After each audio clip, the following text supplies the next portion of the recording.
समन्ता चक्रवालेषु अत्रा गच्छन्तु देवता सत्धम्मं मुनिराजस्स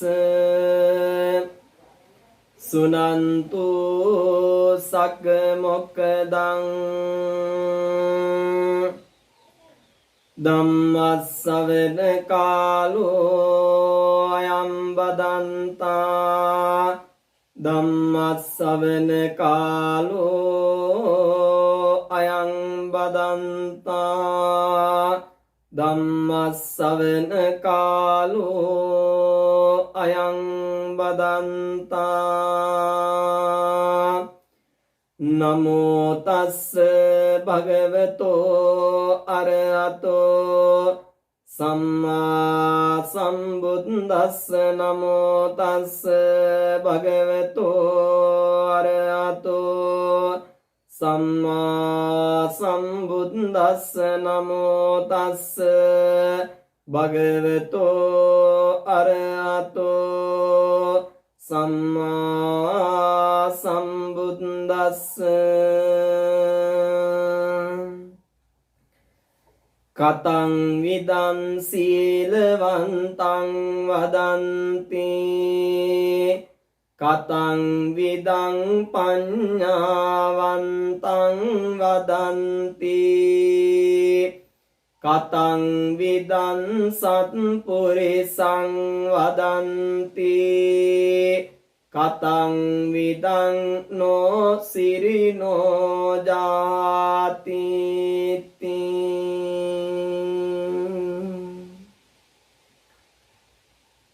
සියලු දෙනාටම තෙරුවන් සරණයි.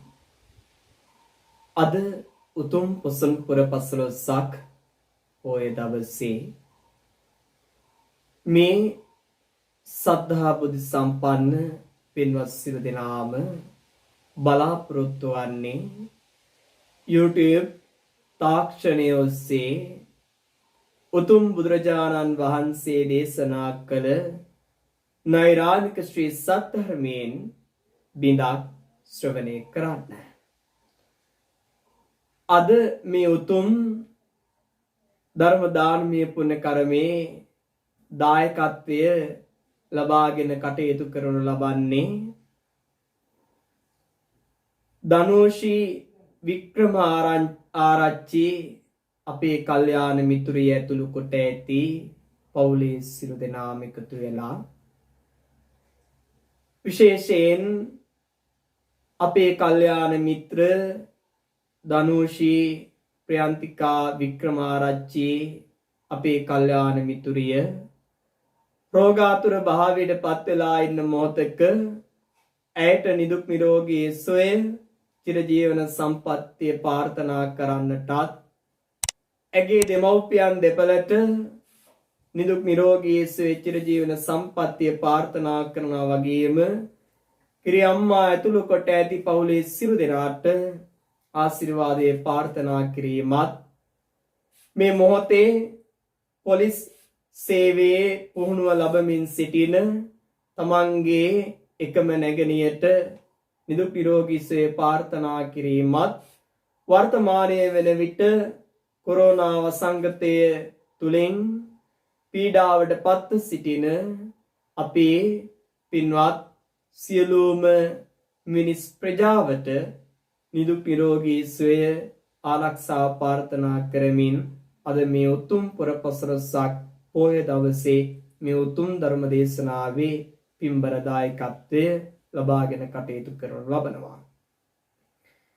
එනිසා සියලු බලාපොරොත්තු ප්‍රාර්ථනාවන් සඵල කරගෙන තමන්ගේ ජීවිතය යහපත් කර ගැනීම පිණිස මේ උතුම් ධර්ම දානමය පුණ්‍ය කර්මය තුලින් ශක්තිය ධෛර්යය වාසනාව ලැබේවා කියන උතුම් ප්‍රාර්ථනාව මුලින්ම අපි සිදු කරමින් මේ උතුම් දේශනාව ආරම්භ කරන්න අපි බලාපොරොත්තු වෙනවා.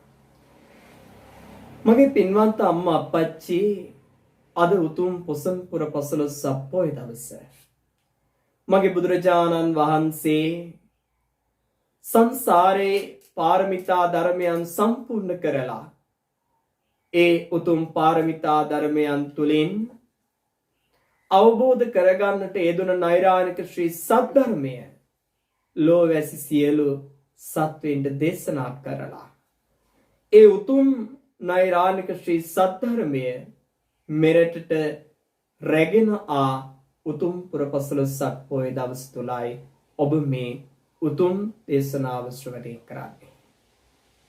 ඒ නිර්මල බුදුදහම අනුමිදු මිහිඳු මහරහතන් වහන්සේ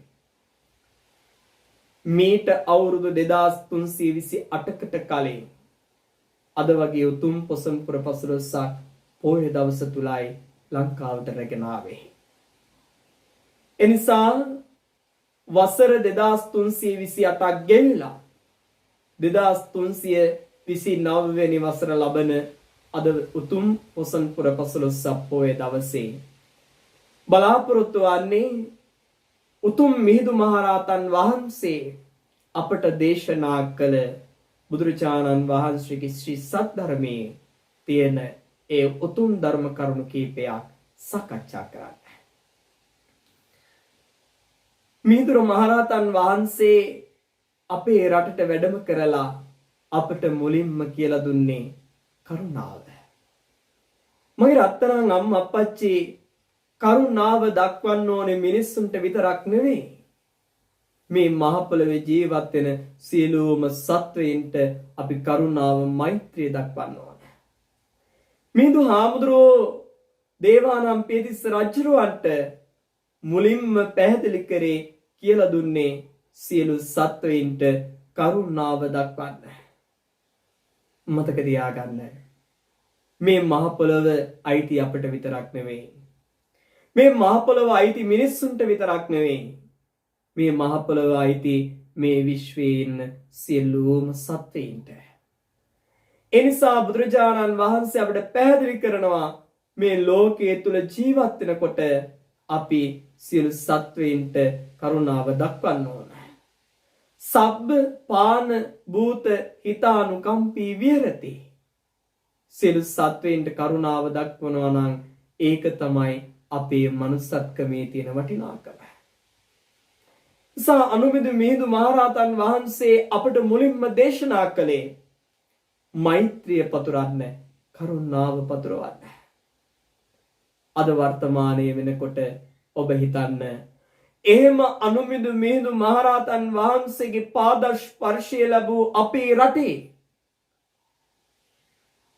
රටේ පාලකයාට මුලින්ම කියලා දුන්නේ කරුණාවත් වෙන්න.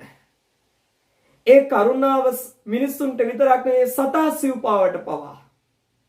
අද හිතන්න අපි ජීවත් වෙන රටේ සත්ව ඝාතන නම් කොච්චර වෙනවද? ඇත්තටම සත්වයින්ට කරුණාව දක්වනවද අපි මිනිස්සු? අඩුම තරමේ සත්වයින්ට කෙසේ වෙතත් අම්මා අප්පච්චි අද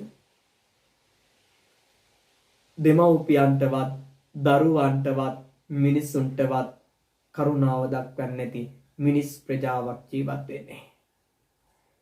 එනිසා මේ අනුමිදු මිහිඳු මහරහතන් වහන්සේ අපට කියලා දුන්න මේ උතුම් කරුණු කාරණා පිළිබඳ හිතන්න ඕන වටිනා කාලයක් තමයි මේ ගත කරන්නේ. පින්නතුනි, අපි ජීවිතයේ ඕනි තරම් අඩුපාඩුකම් තියනවා වෙන්න පුළුවන්. ජීවිතේ සමහරක් වෙලාවට අපේ හිතවල කරුණාව නැති වෙන්න පුළුවන්. ඊර්ෂ්‍යාව, ක්‍රෝධය, වෛරය මේ දේවල් තියෙනවා වෙන්න පුළුවන්. හැබැයි ජීවිතේ අපිට අඩුපාඩු හදා ගන්න පුළුවන්. ඔබේ රූපේ අඩුපාඩු හදාගන්නේ කණ්ණාඩිය ළඟට ගිහින්. කණ්ණාඩිය ළඟට ගිහින් ඔබ එබිකම් කරලා බලලා ඔබේ රූපේ මොනවාරි අඩුපාඩුවක් තිබුණා නම් ඒ සකස් කරගත හැකි දෙයක් නම් ඒක සකස් කරගන්නවා. හිස අවුල් වෙලා තියෙනවා නම්, කොණ්ඩේ අවුල් වෙලා තියෙනවා නම් ඒ අවුල් විච්ච හිසකෙස් නිවැරදි විදියට සකස් කරගන්නවා. සුවඳ විලවුන් මූණේ තවරගෙන ඒ අඩු ලුහුඩුකම් තියෙනවා නම් කැඩපත දිහා බලාගෙන ඒ අඩුපාඩු සකස් කරගන්නවා. ඔබ ලස්සන ඇඳුමක් අඳිනකොට ඒ ඇඳුමේ තියෙන අඩුපාඩුකම් කණ්ණාඩිය තුලින් ඔබ සකස් කරගන්නවා. අන්න ඒ වගේ තමයි මේ බුදුදහමත් හරියට බුදුදහමත් කැඩපතක් වගේ. මිනිස් වන අපේ ජීවිතේ ඕනි තරම් අඩුපාඩුකම් තියනවා වෙන්න පුළුවන්. ඒ අඩුපාඩුකම් ධර්මයට අනුව සකස් කර ගැනීමයි අපි කළ යුත්තේ. නිසා අපි ජීවිතේ අඩුපාඩුකම් තියෙනවා. ඒ අඩුපාඩුකම් ධර්මයේ මගින් සකස් කරගත යුතුයි. හරියට බුදුදහම කැඩපතක් හා සමානයි. මේ කාරණාව බණ පොතේ සඳහන් වෙන්නේ ධර්මදාස ධර්මපරියාය කියලා නමයි. එනිසා කැඩපත නැමැති බුදුදහමෙන් අපේ දර්ශනය තුළින් අපි ජීවිතේ අඩුපාඩුකම් අපි සකස් කර ගන්නට ඕන. එනිසා අපි ජීවිතේ ඕනි තරම් වැරදි තියෙන්න පුළුවන්. ඒ වැරදි සකස් කරගෙන මිනිසත් බව පෙරටු කොටගෙන මිනිසෙක් විදියට ජීවත් වෙන්නට ඕන. එනිසා අද මේ උතුම් පොසොන් පුර 15 පොය දවසේ මගේ පින්වත් කල්යාණ මිතුරු මිතුරියන්ට ඒ වගේම මගේ රත්තරන් අම්මලා අප්පච්චිලාට කියලා දෙන්නේ උතුම් ධර්ම කාරණාවක්. මිනිස්සෙක් හැටියට මේ ලෝකයේ තුල මොන විදියටද ජීවත් වෙන්න ඕනේ?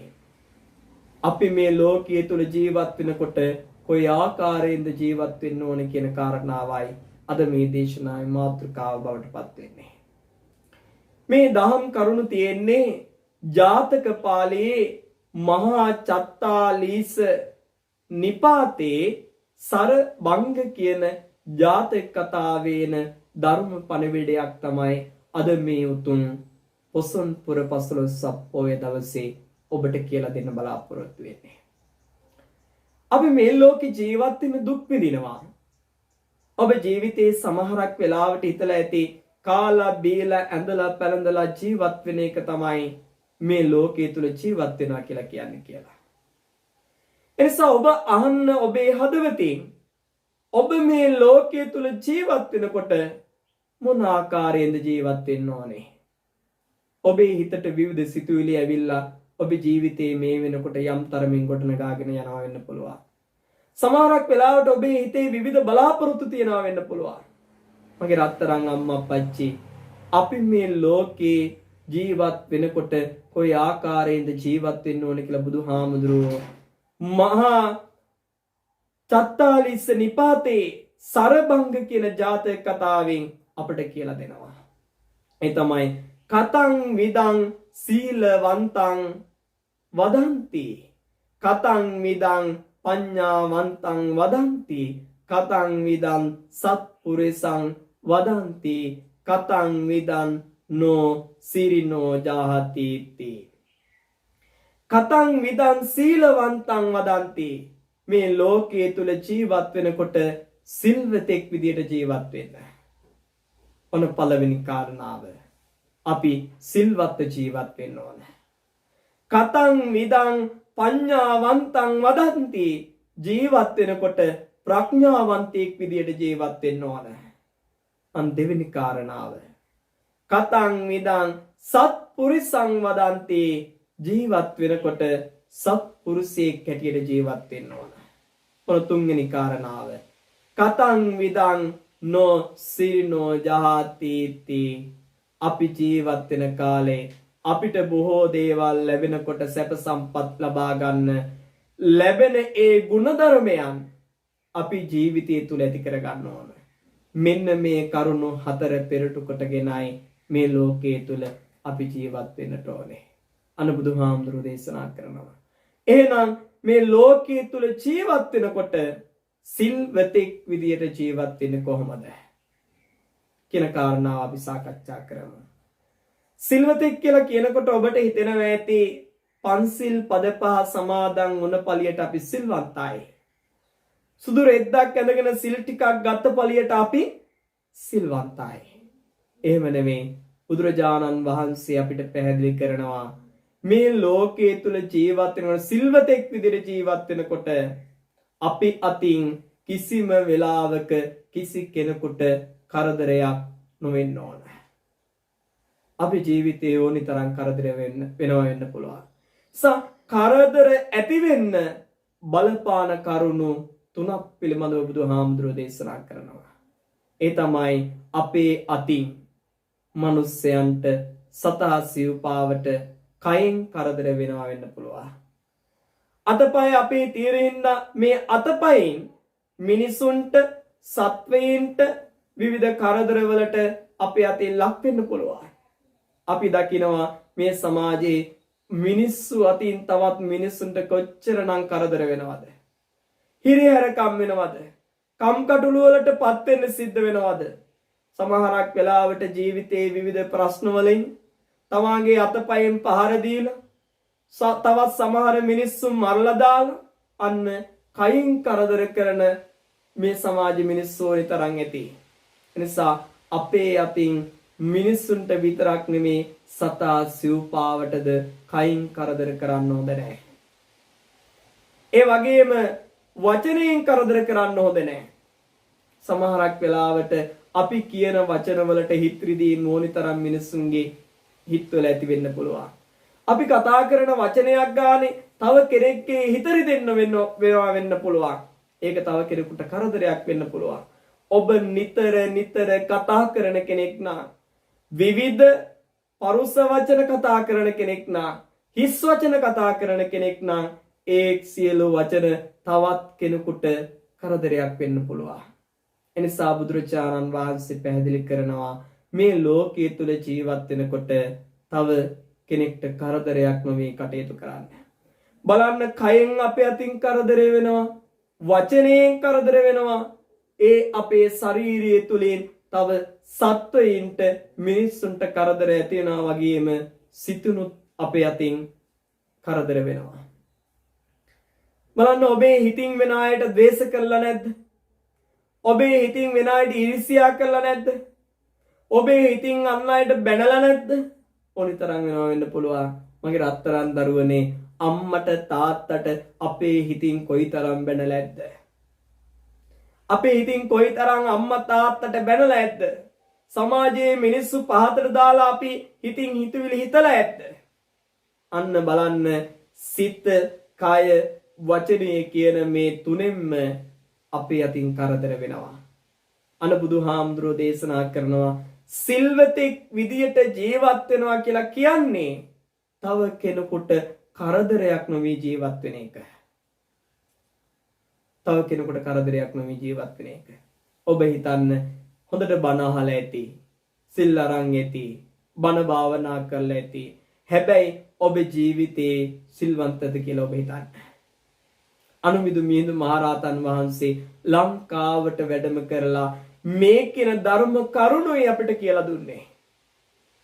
අපි සිල්වන්ත වෙන්න ඕන. අපේ අතින් කුඩා කූඹියකට හෝ කරදරයක් වෙනවා නම් අපි සිල්වතෙක් නෙවෙයි. එනිසා වචනයකින් හරි කරදරයක් වෙනවා නම් අපි සිල්වතෙක් නෙවෙයි. එනිසා අම්මා අප්පච්චි මේ උතුම් පුරසම් පුර පසළොස්වක පොය දවසේ ඔබ සිල්වන්ත වෙන්න උත්සාහ දරන්න. සිල්වන්ත වෙන්න කටයුතු කරන්න. අන බුදුහාමුදුරුවෝ පැහැදිලි කරන්නේ ඒකයි. මේ ලෝකයේ තුල ජීවත් වෙනකොට සිල්වන්ත කෙනෙක් වෙන්න. දෙවෙනි කාරණාව කතං විදං පඤ්ඤාවන්තං වදන්ති. මේ ලෝකයේ තුල ජීවත් වෙනකොට ප්‍රඥාවන්තයෙක් වෙන්න. අපි ප්‍රඥාව තියෙන කෙනෙක් වෙන්නේ කොහොමද? සමහරක් වෙලාවට ප්‍රඥාවන්තයා කියලා ඔබ දැකලා ඇත්තේ ඉස්කෝලේ ගිහින් විශ්වවිද්‍යාලවලට ගිහින් උපාධි අරන් ඉන්න අය, භාෂා දෙක තුන දන්න අය ප්‍රඥාවන්තයා කියලා ඔබ හිතලා ඇති. අකුරක් ලියන්න පුළුවන් වුණාට විභාගයක් පාස් වුණ පළියට ප්‍රඥාවන්තයෙක් නෙමෙයි. ධර්මයට අනුව පින්නතුනේ ජීවිතේ පිළිබඳව ගැඹුරින් කල්පනා කරන කෙනාට තමයි ප්‍රඥාවන්තයා කියලා කියන්නේ. අපිට ජීවිතයක් ලැබුණා, මනුස්සත් බවක් ලැබුණා. මේ මනුස්සත් බව ලැබීම මේ ලෝකයේ තුල තියෙන දුර්ලභ කාරණාවක්. බුදුරජාණන් වහන්සේ වරක් ආනන්ද හාමුදුරුවන්ට කතා කළා, මගේ පින්වන්ත අම්මා අප්පච්චි බුදුරජාණන් වහන්සේගේ නියට මහ පොළොවෙන් පස් ටිකක් අරගෙන ආනන්ද හාමුදුරුවන්ගෙන් බුදුහාමුදුරුව අහනවා, පින්වත් ආනන්ද මහ පොළොවේ තියෙන පස්ද වැඩි, නියේ තියෙන පස්ද වැඩි? ඒ වෙලාවේ ආනන්ද හාමුදුරුව පිළිතුරු දෙනවා, උතුම් බුදුරජාණන් වහන්සේ ඔබ වහන්සේගේ නියේ තියෙන පස්සලට වඩා මේ මහ පොළවේ තියෙන පස් වැඩි. ආනන්ද මේ නියේ තියෙන පස් ප්‍රමාණය වගේ ඉතා පුංචි ප්‍රමාණයක් තමයි මේ ලෝකයේ මිනිස්සු වෙලා ඉපදෙන්නේ. මහ පොළවේ පස් වගේ විශාල ප්‍රමාණයක් මේ ලෝකේ විවිධ සත්ව ආත්මවල තිරිසන් ආත්මවල විවිධාකාර ජීවිතවල උප්පත්තිය ලබනවා. ඔබ හිතන්න මේ මොහොත වෙනකොට ඔබේ ගෙදර ඇවිද්දොත් එහෙම පුංචි කුඩා කෘමීන් විවිධ සත්වින් කොච්චර හම්බ වෙන්න පුළුවන්ද? ඒ සංසාරේ මනුස්සත් බව ලැබපු අය, ඔබට වඩා සැප සම්පත් විඳපු අය සංසාරේ කරපු අකුසල් වලට ඒ විදියට විවිධ ආත්මවල තිරිසන් ආත්මවල උප්පත්ති ලැබලා තියෙනවා. මනුසත් ආත්මයක් ලබා ගැනීම හරි දුර්ලභයි. ඔබ දන්නවද? දේව ලෝකවල ඉන්න දෙවියන් ප්‍රාර්ථනා කරන්නේ මනුසත් භවයේ උප්පත්ති ලැබලා ඒ මිනිස්සෙක් වෙලා උප්පත්ති ලැබලා ධර්ම කරුණු එකට එකතු කරගෙන සසර කතරින් එතර වන්න තමයි ප්‍රාර්ථනා කරන්නේ. හැබැයි මනුස්ස ලෝකවල ඉන්න අපි ප්‍රාර්ථනා කරන්නේ දේව ලෝකවල උප්පත්ති ලබන්න. දේව ලෝකවල සැප සම්පත් විඳින දෙවියෝ ප්‍රාර්ථනා කරන්නේ දේව ලෝකවලින් චුත වෙන අවස්ථාව තුල මනුස්ස භවයක් ලබලා ඒ මනුස්ස භවයේ ධර්මානුකූලව කටයුතු කළ සසරින් ඈතර වෙන්න. නිසා මනුස්සත් ආත්මේ පින්වන්ත අම්මා අප්පච්චි අපිට ඉතා වැදගත්. එනිසා ජීවත් වෙනකොට අපිට ප්‍රඥාව තියෙන්න ඕන. ජීවිතේ යථාර්ථය අපි තේරුම් ගන්න ඕන. අපේ ජීවිතේ දුක්ඛෝ පටිච්චිතෝ ලෝකෝ දුක මතමයි පීඩලා තියෙන්නේ. මේ ජීවිතේ විවිධ ගැටලු කාරණාවලට අපිට මුහුණ දෙන්න සිද්ධ වෙනවා. විවිධ බාධක හිරියර කම්කටොළු මේ හැම දෙයක් එක්කම ජීවන ගමන් කරන්න සිද්ධ වෙනවා. සමහර ප්‍රශ්නවලදී ගැටුම්වලදී අපිට තීරණ ගන්න සිද්ධ වෙනවා. ඒ ගන්න තීරණ යහපත් තීරණ බවට පත් වෙන්නට ඕන. ගුණගරුක තීරණ බවට පත් වෙන්නට ඕන. අපි මිනිස්සෙක් විදියට කටයුතු කරනකොට අපි යහපත්ව කටයුතු කරන්නට ඕන. යහපත් මිනිස්සෙක් විදියට ක්‍රියා කරන්නට ඕන. අපි සමහර ක්‍රියා අපි සිදු කරන යම් ක්‍රියාවලින් අපිත් පසුතැවෙනවා, අපේ දෙමව්පියොත් පසුතැවෙනවා. අපි ගන්න තීරණ වලින් අපේ ජීවිතේ යම් දවසක අපිට පසුතැවෙන්න සිද්ධ වෙනවා වැරදි තීරණ ගත්තොත්.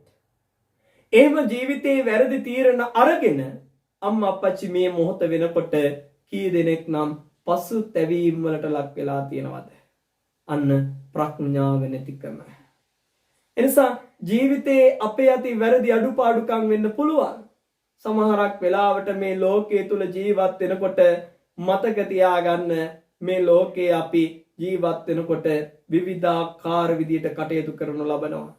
විවිධ සිතුම් පැතුම් එක්ක කටයුතු කරන්න සිද්ධ වෙනවා. විවිධ ගැටලු වලට මුහුණ දෙන්න සිද්ධ වෙනවා. එනිසා බුදුරජාණන් වහන්සේ පැහැදිලි කරනවා ප්‍රඥාවන්තයෙක් විදියට කටයුතු කරනකොට අපි කරන ක්‍රියා පිළිබඳ අපි ගන්න තීරණ පිළිබඳ එක මොහොතක් නෙවෙයි දෙවතාවක් හිතන්නට ඕන. යම් ක්‍රියාවක් කරනකොට තමන් ගැන හිතන්න, තමන් ගැන කල්පනා කරන්න. ඒකට කියනවා අත්තානුවාද බය. තමන් ගැන හිතලා ක්‍රියා කරනවා නම් අනේ මම මේ ක්‍රියාව සිද්ධ කරුවොත් එහෙම මේකෙන් සමාජයෙන් මට බැනුම් අහන්න වෙයි. තාත්තා කෙනෙක් ඇටියට මම මේ දේ කරන එක වැරදි. දරුවෙක් ඇටියට මම මේ දේ කරන එක වැරදි. සමාජයේ ජීවත් වෙන සමාජයේ හිතකාමී මිනිස්සෙක් ඇටියට සමාජයේ ක්‍රියා කරන කෙනෙක් ඇටියට මම මේ දේ කරන එක වැරදි. එහෙම කල්පනා කරලා තීරණ ගන්නවා නම් ඔබ හිතන්න පුළුවන් මේ මොහොත තුළ අත්තානුවාද බය ඔබට තියෙනවා. එනිසා මේ ලෝකේ අපි විවිධ තීරණ ගන්නකොට අපි පින්වතුනේ අත්තානුවාද බය ඇති කරගෙන තීරණ ගන්න ඕන. තමන් ගැන හිතන්න ඕන. මම භික්ෂුවක් විදියට, මම අම්මා කෙනෙක් ඇටියට, මම තාත්තා කෙනෙක් ඇටියට, මම දරුවෙක් ඇටියට මම මේ ක්‍රියාව කිරීම වැරදි. එමෙ හිතන්න. එනිසා වැරදි තීරණ ගන්නකොට එහෙම හිතන්න ඕන. හරි තීන්දුව තීරණ ගන්නකොට ඔබ කල්පනා කරන්න ඕනේ තාත්තා කෙනෙක් ඇටියට මම මේ තීන්දුව තීරණ ගන්න ඕන. අම්මා කෙනෙක් ඇටියට මෙහෙම කටයුතු කරන්න ඕන. භික්ෂුවක් විදියට මම මේ විදියට කටයුතු කරන්න ඕන. එහෙම හිතන්න. ඒ වගේම අපි ගන්න තීන්දුව තීරණ මට විතරක් නෙවෙයි ඒක අනුන්ටත් ගැලපෙන්නට ඕන. මම ගන්න මේ වැරදි දේවල් කරපුවාම මට අනුන්ගෙන් මැනුම් අහන්න වෙයි. සමාජයේ මිනිස්සු මට අපහාස කරයි. මට මේ වගේ දේවල් වලට මුහුණ දෙන්න වෙයි. සමාජයෙන් බැනුම් අහන්න සිද්ධ වෙයි. මාව අපකීර්තියට ලක් වෙයි. මාව සමාජයට ගන්න නැති වෙයි. මම සමාජයෙන් පිළිකුල් කරයි. එහෙම හිතන්න පුළුවන්. ඒ නිසා අම්මා අප්පච්චි මතක තියාගන්න අපි යම් වැරදි ක්‍රියාවක් කරනකොට ඒක අනුන් ගැනත් හිතන්න. මේක අනුන්ට අවඩදායක දෙයක් වෙයි. අපි යම් ක්‍රියාවක් කරනකොට කල්පනා කරන්න මේ දේ තුලින් අනුන්ට පීඩාවක් වෙයි. මේ දේ කරලා මට අනුන්ගෙන් මැනුම් අහන්න සිද්ධ වෙයි. ඒ වගේම තමයි පින්නතුනේ අපි යම් තීන්දුව තීරණ ගන්නකොට හිතන්න ඕන තව කාරණාවක් තියෙනවා. ඒ තමයි දණ්ඩ බය. දඬුවමට ලක් වෙයි. අපි වැරදි දෙයක් සිද්ධ කරුවොත් අපිට රජයෙන් දඬුවම් කරයි. නීති රීති වලින් අපිට දඬුවම් කරයි. අපිට ස්වභාව දහමෙන් දඬුවම් කරයි. අපිට මේ වගේ වැරදි දෙයක් කරපුවාම මේ වගේ නීති පද්ධති වලින් අපි හිර කරලා තියයි.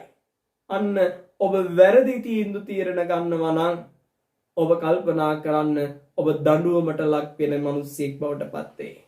ඒ වගේම තමයි දුක්ඛතී බය. අපි යම් තීන්දුව තීරණයක් ගන්නකොට මට මම මේ වැරදි දේ සිදු කළා මට දුකතී උප්පත්තිය ලබන්න වෙයි. මගේ ජීවිතේ මේ විදිහට විනාශ වෙලා මම දුප්පත් මිනිසෙක් වෙයි. මට කරදර වලට මුහුණ දෙන්න සිද්ධ වෙයි. මට විවිධ දේවල් වලට මුහුණ දෙන්න සිද්ධ වෙයි. මේ අකුසල දේ සිද්ධ කරොත් කියලා ඔබ හිතන්නට ඕන. ඔබ කල්පනා කරන්නට ඕන. එහෙම නැති වුණොත් ඔබ ප්‍රඥාවන්තයෙක් නෙවෙයි. මිහිඳු හාමුදුරුවෝ ලංකාවට වැඩම කරලා අපිට කියලා දුන්න තව කරුණක් තියෙනවා. ඒ තමයි විමානවත්තු දේශනාව සහ පේතවත්තු දේශනාව. හොඳ දේවල් කරන හොඳ දේවල් වලට තමන්ගේ හිත මේවන හොඳ දේවල් අගය කරන අය තමයි දේව ලෝකවල දේව විමානවල උප්පත්ති ලබන්නේ. අන්න ඒ පිළිබඳව මිහිඳු හාමුදුරුව අපට කියලා දුන්නා. අන්න ඒ දේවල් තමයි විමානවස්තු දේශනාව තුළ සඳහන් වෙන්නේ. අවඩ දේවල් කරන පව් වැඩ කරන සමාජයට අයහපත් දේවල් කරන අය දුකතී උප්පත්තිය ලබනවා. ඒක තමයි පේතවස්තු දේශනාවන් තුළ සඳහන් වෙන්නේ. එනිසා මිහිඳු හාමුදුරුවෝ ලංකාවට වැඩම කරලා අපේ මිනිස්සුන්ට මුලින්ම කියලා දුන්නේ හොඳ නරක පිළිබඳ. හොඳ දේවල් කරන මිනිස්සුන්ට සංසාරේ මේ වගේ ආත්ම ලැබෙනවා. නරක දේවල් කරන මිනිස්සුන්ට සංසාරේ මේ වගේ දුක්ඛති විදියට ක්‍රියා කටයුතු කරලා දුකතියේ උප්පත්තිය ලබන්න සිද්ධ වෙනවා. මේ දේවල් පිළිබඳව අපිට කියලා දුන්නා. එනිසා පොසොන්පුර 15 පොය දවසේ ඔබ ප්‍රඥාවන්තයෙක් හැටියට කටයුතු කරන්න. ඔබ ඔබේ ජීවිතය පිළිබඳව හිතන්න. ඔබ ඔබේ ජීවිතය ගැන බලලා කටයුතු කරන්න. ඒ ජීවිතයේ තීන්දුව තීරණ ගන්නකොට ඔබ විතරක් නෙවෙයි ඔබ පිළිබඳ විතරක් නෙවෙයි ලෝකේ ඉන්න හැම මිනිස්සෙක් පිළිබඳවම අම්මා අප්පච්චි කල්පනා කරන්න. ඔබ ගන්න වැරදි තීන්දුව තීරණ වලින් ජීවිතේ පසුතැවීම් වලට ලක් වෙන්න සිද්ධ වෙයි. ජීවිතේ විවිධ කටයුතු වලට ඔබට අවඩදායී කටයුතු වලට මුහුණ දෙන්න සිද්ධ වෙයි. සමාජයේ ඉන්න මිනිස්සුන්ගෙන් අපකීර්තිය ඇති වෙයි. එනිසා බුදුහාමුදුරුවෝ දේශනා කරනවා ජීවත් වෙනකොට අපි ප්‍රඥාවන්තයෙක් ලෙස ජීවත් වෙන්න ඕන. දැන් අපි කතා කරා ජීවත් වෙනකොට අපි තුල ඇති කර ගන්න ඕන කරුණු කාරණා දෙකක් පිළිබඳව. එකක් තමයි සීලවන්තභාවයේ සිල්වත් කෙනෙක් විදියට ජීවත් වෙන්න ඕන. දෙක තමයි ප්‍රඥාවන්තයෙක් හැටියට ජීවත් වෙන්න ඕන. තුන්වෙනි කාරණාව තමයි සත්පුරුෂයෙක් හැටියට ජීවත් වෙන්නට ඕන. ඔබ හදවතින් හිතන්න ඔබ සත්පුරුෂ ගුණධර්මයන් තියෙන කෙනෙක්ද? මේ ලෝකයේ තුල ජීවත් වෙන සත්පුරුෂයෙක් වෙන්න ඕනි කොහොමද අපි? ජීවත් වෙනකොට සත්පුරුෂයෙක් නොවුනොත් එහෙම මේ ජීවිතේ මතක තියාගන්න ලැබපු මනුස්සත් භාවයේ තුලින් අපි ප්‍රයෝජන ගන්න මිනිසෙක් වෙන්නේ නැහැ. අපි සත්පුරුෂයෙක් වෙන්න ඕනේ අපේ හිත් තුළ කෙලෙහි ගුණේ තියෙන්න ඕන. ඔබ දරුවෙක් හැටියට දෙමව්පියන්ට ඔබ උපස්ථාන කරන්න ඕන. සත්පුරුෂයෙක් වෙන්නේ එහෙමයි. මොකද ඔබට අහිංසක අම්මා අප්පච්චි ලස්සන ජීවිතයක් දුන්නා. ඔබ පුංචි කාලේ ඉඳලා දහ දුක් විඳලා ලොකු මහත් කරා. ඔබ ලොකු මහත් කළා කන්න බොන්න අඳින්න පළඳින්නේ හැම දෙයක්ම එකතු කරලා දුන්නා. ඒ වගේම හොඳට ඉගැන්නුවා. පාසල් යවුවා, විශ්වවිද්‍යාලවල යවුවා, ආවා විවාහ කටයුතු සිද්ධ කරා. එහෙම කරපු අම්මට, එහෙම කරපු තාත්තට ඔබ සලකන්නේ නැත්නම් ඔබ සත්පුරුෂ ගතිගුණ තියෙන කෙනෙක් නෙමෙයි, කෙලෙහි ගුණේ තියෙන කෙනෙක් නෙමෙයි. එනිසා සත්පුරුෂයෙක්ගේ තියෙන ප්‍රධානතම ලක්ෂණයක් තමයි කෙලෙහි ගුණේ දක්වන එක. කෙලෙහි ගුණේ දක්වන්නේ නැතිනම් ඒ මනුස්සයා සත්පුරුෂයෙක් නෙමෙයි. එනිසා බිරිඳක් ඇටියට තමන්ගේ ස්වාමියාට ඉටු යුතුකම් කොටසක් තියෙනවා. සේවකයෙක් ඇටියට තමන්ගේ සේවය කරන ස්ථානයට ඉටු යුතුකම් කොටසක් තියෙනවා. භික්ෂුවක් ඇටියට දායකයන් ඇටියට භික්ෂුවට ඉටු යුතුකම් කොටස් තියෙනවා. එනිසා සත්පුරුෂයෙක් ළඟ තියෙන උදාරතරෝ ගති ලක්ෂණයක් තමයි කෙලෙහි ගුණේ දැක්වීම. බලන්න අම්මා අප්පච්චි, ඔබට මුලින්ම අකුරු ශාස්ත්‍රයේ පෙර පාසලේ උගන්වපු ගුරුවරයා ඔබ ජීවිතේ හිතලා තියෙනවද මම රැකියාවක් කරාට පස්සේ මුලින්ම ගන්න පඩියෙන් මට උගන්වපු ගුරුවරුන්ට මොන හරි පුංචි කෑම ටිකක් ගිහලා දුන්නද කියලා ඔබ හිතලා තියෙනවද? නෑ. ජීවිතේ හිතන්න අද වෙනකන් ඔබ විශ්වවිද්‍යාල වලින් උපාධිය අරන් ඇති. ඔය ජීවන ගමනේ ඔබට ගුරුවරුකම් දුන්න කී දෙනෙක් ඇද්ද? ඒ වෙනුවෙන් ඔබ මොනවද කරේ? එයාට වචනයක් ජීවිතේ අය ගිහින් කතා කරාද? නෑ. අද එහෙම සත්පුරුෂ ගති ලක්ෂණ තියෙන මිනිස්සු අඩුයි. කෙලෙහි ගුණය ඉක්මනටම අමතක වෙන මිනිස්සු තමයි ජීවත් වෙන්නේ. Tamanට උදව්වක් කරා නම් ඒ උදව්ව කරපු මිනිස්සයා දවසින් දෙකකින් අමතක කරලා ජීවත් වෙන මිනිස් ප්‍රජාවක් තමයි අපේ රට තුල ජීවත් වෙන්නේ. එනිසා අපිට නැවත එදා මිහිඳු හාමුදුරුවන්ගේ දවසට හැරෙන්න කාලය උදා වෙලා මිනිස්සුන්ගේ හිත්වල අධාර්මික සිතුවිලි පහළ වෙන කාලයක් බවට පත් වෙලා මිනිස්සු විතරක් නෙවෙයි පාලකයන් පවා අධාර්මික වෙන්න පටන් අරගෙන බලන්න මේ පොසොන් සතිය පිළිමදව අපේ රට දිහා බලන්න. මිහිඳු හාමුදුරුවෝ අපට මුලින්ම ඉගැන්වුවේ කරුණාව මෛත්‍රිය දක්වන්න. හැබැයි මේ පොසොන් සතියේ විතරක් නෙවෙයි මේ රටේ දවසකට සත්ව ඝාතන කොච්චරනම් සිද්ධ වෙනවද බලන්න. ඒ විතරක් නෙවෙයි සුරාසල් වලින් මේ මොහොත වෙනකොට පන්සිල් පදපහේ තියෙන ඒ දේවල් නිර්මල බුදුදහම තියෙන රටේ ඒ සුරාව පිළිබඳව කතා කරන, සුරාව විවිධ මිනිස්සුන්ට පහසුකම් සපයලා ගෙවල් වලටම ගෙනල්ලා දෙන්න කාල වකානු දැන් උදා වෙලා. හැබැයි අනුමිදු මිහිඳු මහරහතන් වහන්සේ අපට කියලා දුන්නේවද? රටේ පාලකයින්ට දේවානම් පීතිස්ස රජුරවන්ට කියලා දුන්නේ ඒවද? එනිසා මේවා පිළිබඳව හිතන්න කාලයක් දැන් උදා වෙලා. එනිසා අපි හදවතින් කල්පනා කරන්න ඕන මනුස්සත් බව හදවත් තුල තියාගෙන මිනිස්කම හදවතේ ඇති කරගෙන ජීවත් වෙන්න. එනිසා මේ ජීවත් වෙන කෙටි කාලය තුල සීලවන්තයෙක් හැටියට කටයුතු කරන්න, ප්‍රඥාවන්තයෙක් හැටියට කටයුතු කරන්න, ඒ වගේම සත්පුරුෂයෙක් හැටියට කටයුතු කරන්න. ඒ විතරක් නෙමෙයි මගේ රත්තරන් අම්මා අප්පච්චි, අපි ජීවත් වෙන කාල සීමාව තුළ සැප සම්පත් ලැබෙන ලෙස ගුණධර්මයන් අපි ඇති කරගන්නට ඕන අපේ ජීවිතේ. සමහරක් වෙලාවට මිනිස්සු දුක් වෙනවා, අනේ ගමේ ඉන්න මිනිස්සු මට කතා කරන්නේ නැහැ, ගමේ ඉන්න මිනිස්සු මට hina වෙන්නේ නැහැ, මම සමාජයට ගියපුවාම කවුරුවත් මාව ගණන් ගන්නේ නැහැ. එහෙම නොවන්නේ. ඒ මිනිස්සුන්ගේ තුල තියෙන විවිධ ගති ලක්ෂණ වල ස්වභාවයෙන් තමයි. එනිසා බුදුරජාණන් වහන්සේ දේශනා කරනවා යම් සැප සම්පත් ලබන්න නම් අපි තුල එකතු කරගන්න ගුණධර්මයන් කීපයක් තියෙනවා. ඒ තමයි සද්ධාව. අපේ හිත සද්ධාවන්තයෙක් වෙන්න ඕන. බලන්න බුද්ධ ආදී තුනුරුවන්ට සද්ධාවන්ත කෙනෙකුට කොච්චර දේවල් සමාජයේ ලැබෙනවද? පිනට දහමට ලැබි කෙනෙකුට කොච්චරනම් සමාජයේ ප්‍රශංසා, ගෞරව නාම, නම්බු නාම ඒ විතරක් නෙවෙයි සමාජයේ පිළිගැනීම කොච්චර ලැබෙනවද? අන්න සද්ධාව තියෙනකොට සැප සම්පත් ලැබෙනවා, විවිධ දේවල් ලැබෙනවා. ඒ වගේ මෘදු බව, ඒ වගේම තමයි බෙදා හදා ගැනීම. බලන්න අද සමාජයේ සහෝදරයන් අතර බෙදා හදා ගැනීම තියෙනවද? නෑ. අද සමාජයේ බෙදා හදා ගැනීම නෑ. ඉඩමට කඩමට රණ්ඩු සරුවල් කරන මිනීමරණ එක බඩවැල කඩාගෙන ඇවිදින් ජීවිත නැති කරන සමාජයක් අද මේ සමාජය තුල තියෙනවා. සමහරක් වෙලාවට තමන්ට තියෙන දෙයක් අනුන්ට දෙන්න යනකොට ඒ දෙන දේ බෙදා ගන්න බැරිව ඕනි තරම් සමාජික ගැටුම් ඇති වෙන අවස්ථා අපි දැකලා තියෙනවා. බෙදා හදා ගන්න බැරිව. එනිසා අද මේ සමාජය තුල මිනිස්සු අපකීර්තියටපත් වෙනවා. අම්මා තාත්තා අවුරුදු ගාණක් දුක් විඳලා විවිධ දේවල් කරලා දහඩිය කඳුලැලි වගුරලා හම්බ කරලා දරුවෝ වෙනුවෙන් ඉතුරු කරපු දේ දරුවෝ ටිකට බෙදා ගන්න බැරිව ඒ මිනිස්සු නඩු හබ කියනකොට සමාජයෙන් මොකද ඇති වෙන්නේ? සමාජයෙන් ඇති වෙන්නේ අපකීර්තියමයි. ඒ නිසා අන්න බුදුහාමුදුරුවෝ පැහැදිලි කරනවා ජීවත් වෙනකොට සැප සම්පත් ලබන්න නම් යහපත් ගුණධර්මයන් තියෙන්න ඕන.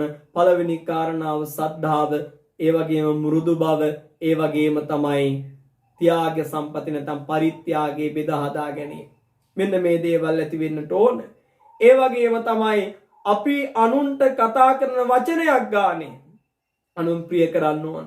අපි සැඩපරුස විදියට අනුන්ට කතා කරනවා නම් අපිට ප්‍රශංසාවක් ලැබෙනවද? සමාජයෙන් අපිට කීර්තියක් ලැබෙනවද? නෑ. අනුන්ගේ හිත රිද්දවන වචන කතා කරනවා නම්, අනුන්ගේ හිත තැවෙන වචන කතා කරනවා නම් අපිට අම්මා අප්පච්චි එහෙම දෙයක් ලැබෙන්නේ නෑ. අන්න බුදුහාමුදුරුවෝ පැහැදිලි කරනවා ජීවත් වෙන කාල සීමාව තුළ අපි කටයුතු කරන්නට ඕනේ මෙන්න මේ විදියට. සැප සම්පත් ලබන්න නම්, යහපත් දේවල් ලබන්න නම් අපි කළ යුත්තේ ගුණගරුක මිනිස්සෙක් හැටියට ජීවත් වෙනකොට අපිට අපේ ජීවිතය තුළ ගුණධර්මයන් එකතු කර ගන්නට ඕන. එනිසා උතුම් පොසොන් පුර පසළොස්වක පොය දවසේ ඔබට කියලා දෙන්න බලාපොරොත්තු වෙන්නේ මෙන්න මේ කාරණා පිළිබඳව. ජීවත් වෙන කාලේ සිල්වතෙක් විදියට ජීවත් වෙමු. ජීවත් වෙන කාලේ අපි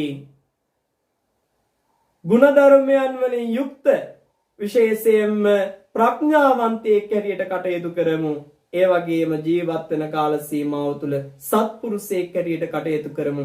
ජීවත් වෙන කාල සීමාව තුළ බොහෝ දේවල් ලබන්න නම් අපේ ජීවිතයේ ගුණධර්මයන් ඇති කරගනිමු. අන්න ඔය කාරණාව තමයි මිහිඳු මහරහතන් වහන්සේ අපිට කියලා දෙන්නේ. එනිසා ලංකාවට හෙළ සංස්කෘතිය දායාද කරපු, ලංකාවට මිනිස්සුන්ට අලුතෙන් යමක් හිතන්න පුළුවන් කරුණු කාරණා අපිට කියලා දුන්න අනුමුදු මිහිඳු මහරහතන් වහන්සේ වැඩම කරපු උතුම් පොසොන් පුර පසළොස්වක පොය දවසේ තමයි මේ අම්මලා අප්පච්චිලා මේ පින්වත් සිරු දෙනාම අද මේ උතුම් දේශනාවට සම්බන්ධ වුණේ. එනිසා ඔබ කල්පනා කරන්න ඔබ ජීවිතේ වටිනා කාලයක් මේ ගෙවෙන්නේ. අනුමුදු මිහිඳු මහරහතන් වහන්සේ අපිට මිත්‍යාවෙන් ඈත් වෙලා අපිට දහම අනුව බෞද්ධයෙක් හැටියට කටයුතු කරන්න ඕනේ කාරුණු කාරණා පිළිබඳව දේශනා කළා. එදා දේවානම්පියතිස්ස රජුරවන්ට චුල්ලහත්ථිපදෝපම සූත්‍රය විතරක් නෙමෙයි, රට වැසියන්ට මිහිඳු හාමුදුරුවෝ අපිට බොහෝ කරුණු කාරණා අපිට කියලා දුන්නා. විමාන වස්තු දේශනා, පේත වස්තු දේශනා අහලා මේ රටේ හිටපු අහිංසක දුප්පත් මිනිස්සු ජීවිතයේ තිබුණ වැරදි අඩුපාඩුකම් හදාගත්තා. මම මුලින්ම ඔබට දේශනාව තුළ මුලින්ම සිහිපත් කරේ ධර්මයේ හරියට කැඩපතක් හා සමානයි. අපේ ජීවිතේ වැරදි අඩුපාඩුකම් තියෙනවා වෙන්න පුළුවන්. ඒ වැරදි අඩුපාඩුකම් හදාගෙන සත්පුරුෂ ගති ලක්ෂණ තියෙන යහපත් මනුස්ස ජීවිතයක් ගත කරන කෙනෙක් හැටියට කටයුතු කරන්න. අන්න බුදුරජාණන් වහන්සේ අපිට කරුණු 4ක් කියලා දුන්නා. ඒ තමයි ජාතක පාළියේ මහා චත්තාලීස ජාතකයේ සරභංග කියන ජාතක කතාවේ දහම් කරුණු කීපයක් තමයි ඔබට අද දේශනා කරේ. ඒ තමයි මේ ලෝකයේ තුල ජීවත් වෙනකොට අපි මොන විදියටද ජීවත් වෙන්න ඕන? සල්ලි මිල මුදල් යාන වාහන තියාගෙන ජීවත් වෙන කාරණාවක් නෙමෙයි. අපි මේ ලෝකයේ තුල ජීවත් වෙනකොට කතං විදං සීලවන්තං ජහති, එහෙනම් අපි සිල්වතෙක් විදියට ජීවත් වෙන්න ඕන. කතං විදං පඤ්ඤාවන්තං වදන්ති අපි ප්‍රඥාවන්තයෙක් හැටියට කටයුතු කරන්න ඕන. කතං විදං සත්පුරුෂං වදන්ති අපි සත්පුරුෂයෙක් හැටියට කටයුතු කරන්න ඕන. කතං විදං නෝ සිරිනෝ ජායති අපි යහපත් ගුණ ධර්මයන් වලින් යුක්ත මිනිසෙක් හැටියට ජීවත් වෙන්න ඕන. අන්න එතකොට සැප සම්පත් අපිට බොහෝ දේවල් ලැබෙනවා. අන්න ඒ කරුණු කාරණා ජීවිතේ මතක තියාගන්න. මේ ලැබපු මනුස්සත් භවයේ සත්පුරුෂ ගතිගුණ ඇති යහපත් මිනිසෙක් හැටියට කටයුතු කරන්න. දුර්ලභ වූ මනුස්සත් භවක් ලබාගෙන මේ දුර්ලභ මනුස්සත් භව අන්ධ කරගන්න එපා අම්මප්පච්චි. ලැබපු මිනිස් භව පරිම ප්‍රයෝජනෙට ගන්න. ලැබපු මිනිස් භවයේ ජීවිතයේ යථාර්ථයේ තේරුම් ගන්න. මේ දේවල් ගැන හිතලා මේ දේවල් ගැන කල්පනා කරලා ඔබ ඔබේ ජීවිතය ගොඩනගා ගන්න. එහෙම වුණොත් මේ ලැබපු මිනිස් භවයේ ඔබ මෙලව ජීවිතය තුළම සතුටු වෙනවා වගේම පරලොව ජීවිතය තුල සන්තෝෂ භාවයට පත් වෙන්න පුළුවන්. ඒ නිසා මම ඔබට මේ උතුම් පොසොන් පුර පසළොස්වක පොය දවසේ ආරාධනා කරනවා. ජීවත් වෙන්නේ අපි ටික කාලයයි. ඒ ටික කාලය තුල මෙන්න මේ කියන ලක්ෂණයන් අපේ ජීවිතයට එකතු කරගෙන අපි ජීවත් වෙමු. ජීවත් වෙන කාලය තුල අපි යහපත් මිනිස්සෙක් හැටියට කටයුතු කරමු. ජීවත් වෙන කාල සීමාව තුල ගුණධර්මයන් තියෙන මිනිස්සෙක් හැටියට කටයුතු කරමු. එහෙම උතුම් පොසොන් පුර පසළොස්වක පොය දවසේ ඔබට ආරාධනා කරමි. මේ වෙලාව තුල කල්පනා කරගන්න. අද මේ උතුම් ධර්ම දානමය පුණ්‍ය කර්මය සිද්ධ කරන්නට යෙදුනේ විශේෂයෙන් ධනෝෂී ප්‍රියන්තිකා වික්‍රමාරච්චි කියන අපේ කල්යාණ මිතුරිය මේ උතුම් දේශනාවේ දායකත්වයේ ලබාගෙන කටයුතු කළේ. විශේෂයෙන් අපි සඳහම් අසපුව WhatsApp සමූහයේ ප්‍රධාන ක්‍රියාකාරී සමාජිකාවක් හැටියට කටයුතු කරන ඇය විශේෂයෙන් රෝගාතුරභාවයට පත් වෙලා ඉන්න මොහොතක ඇයට නිදුක් නිරෝගී සුවය ප්‍රාර්ථනා කරමින් ඒ වගේම දෙමව්පියන්ට පින්පෙත් අනුමෝදන් කරලා නිදුක් නිරෝගී සුවය ප්‍රාර්ථනා කරන්න. ඒ වගේම ඒ පොලිස් සේවයේ මේ මොහොත වෙන විට පුහුණුව ලැබමින් සිටින තමන්ගේ ආදරණීය නැගණියට ආශිර්වාද කරන්න. ඒ වගේම කොරෝනා වසංගත ලෙඩ රෝගයන් වලට මුහුණ දීලා ඉන්න පින්වත් සියලු දෙනාට ආශිර්වාද කරන්න. මේ උතුම් පොසොන් පුර පසළොස්වක පොය දවසේ මේ උතුම් ධර්ම ධර්මයේ පුණ්‍ය කර්මයේ තුලින් ඒ බලාපොරොත්තු වෙනවා. එනිසා ඒ සියලු බලාපොරොත්තු ප්‍රාර්ථනාවන් ඒ ආකාරයෙන් සඵල වේවා කියන ප්‍රාර්ථනාවත් මේ මොහොතේ කරමි. අද මේ උතුම් දහම් සභාවට එකතු වුණ පින්වත් ඔබ සියලු දෙනාටත් මේ උතුම් පින්කමේ ආනුභාවයේ තුලින් නිදුක් නිරෝගී සුවය චිරජීවන සම්පන්නිය දිගාසිරි සම්පatti උදා වේවා කියන උතුම් ප්‍රාර්ථනාව සිදු කරමින් ඔබව මාව මේ ලෝකෙට බිහි කරන්නට යෙදුණු පින්වත් දෙමව්පියන් ඇතුළු කොට ඇති සියලු දෙනාට මිය පරලෝ යන්නට යෙදුණු සියලු ඥාති සමූහයාට සියලුම දෙනාට මේ පින් ලැබේවා කියන උතුම් ප්‍රාර්ථනාව හදවතේ ඇති කරගෙන හැම කෙනෙක්ම මාත් සමග මේ ගාථාවන් කියමු. ඉදං ඥාතිනං හෝතු සුගිතා වුන්තු ඥාතයෝ ඉදං ඥාතිනං හෝතු සුගිතා වුන්තු ඥාතයෝ ඉදං ඥාතිනං හෝතු සුගිතා වුන්තු ඥාතයෝ.